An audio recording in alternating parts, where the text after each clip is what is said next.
Mas pari është keq mi qujt njerëz, se po të ishte njeri, do më thonë, ai nuk do t'i përdorte ato fjalë, sepse Vedat Muriqi është 100% shqiptar i vërtet.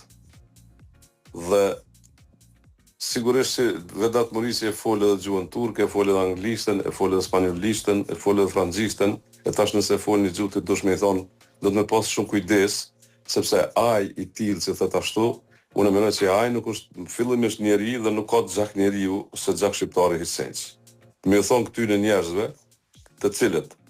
ne gjithmonë e potencojmë se këta janë fëmijët e dëshmorëve, fëmijët e njerëzve që kanë luftuar dhe janë derdhur nëpër burgje dhe kanë sakrifikuar gjithçka për ta pru Kosovën e këtë vend, për ta liruar Kosovën,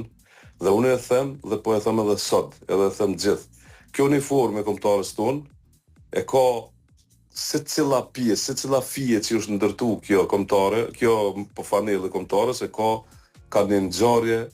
të kosovarëve, të shqiptarëve, e ka gjakun e dëshmorëve brana dhe është transferu uniforma e UÇK-s në uniformë të kombëtarës tonë.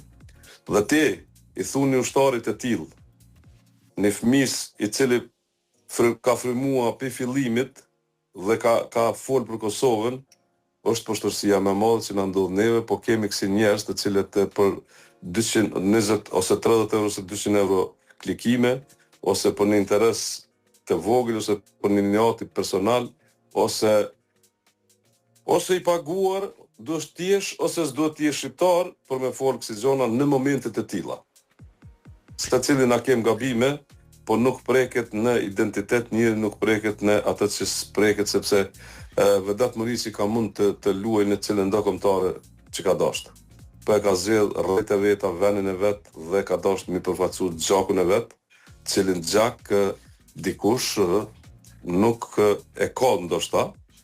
por është shqipfolës dhe mund të flet gjithçka. Kështu që unë e gjykoj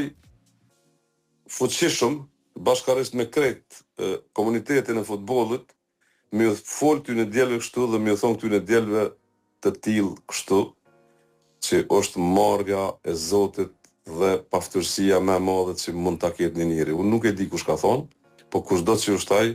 po ja them këtu që nuk krahasohesh as me gjakun, as me përkushtimin, as me fytyrën e Vedat Muriqit.